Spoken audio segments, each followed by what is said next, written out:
Hey everyone, it's Dr. Ndidi here, and I wanted to come on here to talk about treatments for polycystic ovary syndrome.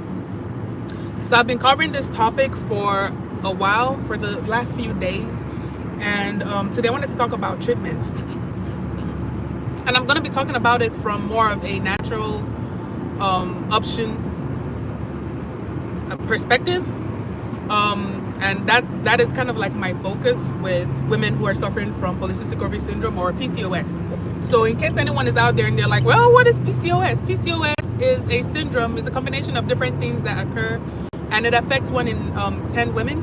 Most people don't know they have it, but they will recognize maybe the symptoms that they have and might not know it's due to PCOS. So symptoms could look like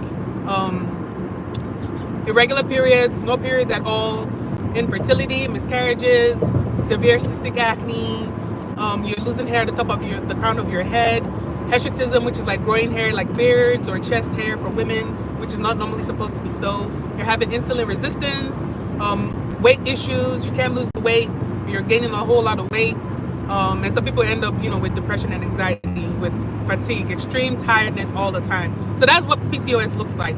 Now, for people who want a more natural treatment option, stay tuned because that's what I'm going to be covering today. Now, with PCOS, the first thing I always tell people is to detox. Okay, it's very important. I don't care what it is you're trying to do, anything that as it relates to wellness or health.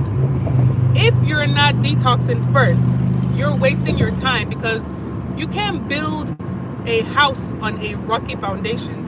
So you need to be doing detoxing. The reason why is, especially the older you get, the more backup of toxins and chemicals that your body is partly suffering from. So if you're in your 30s, your 40s already, even 20s, like you have had years of just bad eating, environmental toxin exposure, all of these things cause toxins, and your liver is the organ in our body that's very responsible for clearing out those toxins. So that's why we want to do a detox that's very good with liver, phase 1 and phase 2 elimination. And I'll link something below in the description for people who want to grab like a liver detox. That's number 1, okay? Now, number 2, food. What kind of food are you eating? You have to educate yourself on the kind of food that you need to avoid. It's more like, I call it education. Educate yourself on nutrients, okay? The first thing you do when you go grocery shopping is turn whatever it is you're buying, especially if it's not fruits and vegetables, if it's processed foods, turn it to the back and read ingredients. Like the first 3 ingredients, very important. If you see anything with dyes, coloring, FD, 40 dye, or whatever, run away. If you see anything with corn fructose syrup, high corn fructose syrup, run away. Especially my soda drinkers. If you drink a lot of soda, this is a hint for you. Run away from those items, okay? If you see the ones, especially the people who eat chips a lot, if you see the ones with, what is it called? Sunflower oil, hydrogenated oil, those kind of things, run away. The food, you need to educate yourself on the kind of foods you need to be eating. So that's number 2. Number 3, exercise. Yes, especially my ladies that are dealing with weight issues that comes with PCOS, even like the skin, acne. Sometimes you have to detox from your skin, right? That comes with sweating and purging it out. You need to learn the kind of exercising you need to do for PCOS. HIIT, high intensity exercising, is very good for women who are dealing with PCOS. Go research on that. See what kind of HIIT exercise you can add. Swimming, if you love to swim, keep that up. That's very good for women with PCOS. Brisk walking, like walking fast, jogging, those kind of anything to elevate your heart rate to a certain point and then bring it down and then elevate it again. Those are the kind of exercises you need to be doing. Okay, now so people ask me about strength training because they're worried about, PCOS has this notion with androgens increasing your testosterone levels. So some people might be concerned that with them doing a lot of exercising that is like maybe strength training, that it might be dangerous for them or increase their testosterone levels. To a point, it is true. If you're going to be doing the strength exercising, just make sure you have it at a certain kind of, I don't want you to be doing any kind of exercise in more than 30 minutes, okay? Do not overexert yourself. If you're going to exercise 150 minutes a week is fine. 30 minutes every day, and you're good. The last 5 minutes in your 30 minutes should be like your calm down. You're calming down, okay? Because really anything over 30 minutes, your body starts going into starvation mode. It's holding everything in. So keep that in mind, okay? When it's getting scared that, hey, we're about to die, it's going to start holding everything in. You're not going to be losing the fats anymore. You're not going to be holding, it's going to hold on to the fats, the carbs, the protein, like it's holding on to everything, the water, because it's thinking, you know, you're overexerting yourself. It thinks maybe this human is about to die. So it will not clear those things out. So if you exercise for too long, that's not good. All right, we got that. All right, good.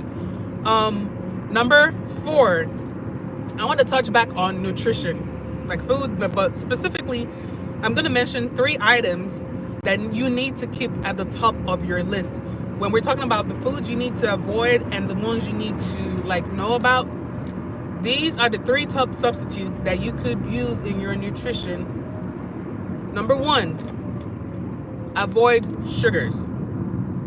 If you drink coffee, and you shouldn't even be drinking caffeine, that's a topic for another day. But, and you're fond of putting sugar in your coffee, your tea, whatever, substitute that for honey. So number 1, get you pure organic honey for sugars instead. If you use stevia, that's good. Any other artificial sweeteners, no. Okay. Number 2, instead of nutrition, is the oils, the kind of oils you use to cook. Any oils that are not olive oil, avocado oil, or ghee, raw organic ghee, throw it away. Full stop. Throw it away. I'm not even gonna argue with you about that. Number 3, instead of nutrition, dairy. If you eat dairy, stop. Substitute it for other plant-based options. And even inside of the plant-based options, you need to make sure that you're actually doing the right things, because some of this, like for instance, I've seen some almond milks that are so sweet, and I'm like, what is this? It is horrible. So make sure you're doing like the ones that are actually like good for you, pure, with no added sugars, none of those flavoring, strawberry, chocolate flavor, almond, cashew, whatever. Make sure it's the one that is unsweetened and as organic as it could be. Those are my 3 tips for inside nutrition. I have more, but let's stick with that. So that's what we're going to talk about when it comes to nutrition. Now, let's go to my number 5 point for PCOS treatment. Stress. If you're a person that gets highly stressed, you are putting yourself in danger because you're increasing your cortisol level. Cortisol and androgen, or cortisol and testosterone, go hand in hand. So lady, as a woman who is trying to treat her PCOS and already having problems with high levels of testosterone, when you are carrying on long-term stress, if it's stress about finances, if it's stress about work, somebody, find a way to get out of that stress. If you need to go do some meditation, if you need to go pray about it, if you need to avoid that person, if it's a person or a thing, if you can, do yourself a favor and do that. You need to find a way to get rid of stress. If you need to be writing, journaling, to remove it from your mind so your stress level can come down, find you a way to reduce stress. We need to get that cortisol level down real bad, okay? Ashwagandha might be something you could even look into. Talking about ashwagandha, let's get into number 6, supplement. You need to be supplementing. If you need to treat your PCOS and you're not eating well, you need to add a supplement in there, okay? And a supplement could mean, what do you need, first of all? What are we lacking? We need to buff up on antioxidants. So omega-3 could do you good. If you have insulin resistance, maybe you need to look at N-acetylcysteine, NAC. Add that in. If your energy is low, look into iron. Add that in. But like really, you'd really have to sit with an expert that will let you know, okay, these are the things that you might benefit from. But these little ones I just mentioned, if your issue is irregular periods, inositol is good. It can help you with your ovulation and regulating that. These are things that you can look into, and I'll put more descriptions below for like these things I'm mentioning in case you want to grab something from a reputable company that a pharmacist and a functional medicine practitioner has recommended, because there's some things out there that are crazy that you don't even need to waste your money on. I'm not even going to get into that today. But number 7, the last point on how you could treat your PCOS naturally is sleep. My sisters, my ladies out there, you guys need to be getting you some sleep. Good old 6 to 8 hours of sleep. As an adult, that's good enough. But now the hours that you sleep are very important, because guess what? There's something our body calls circadian rhythm, and it happens a certain time of the day, and it happens in within a few hours. And if you're not sleeping in those hours, you've missed it. That is when your body actually repairs itself. That is when your body actually fixes those cells that are broken and tries to like bring them back together. So if you find yourself between the hours of 10 p.m. and 2 a.m. and you can't sleep in those hours, you will see yourself for the next week, you're going to be miserable, because you're trying to catch up on sleep. Especially if you don't get to catch up on that sleep, you just continue on your regular schedule and you didn't like go back to sleep enough to catch up. Oh, that week is going to be a struggle.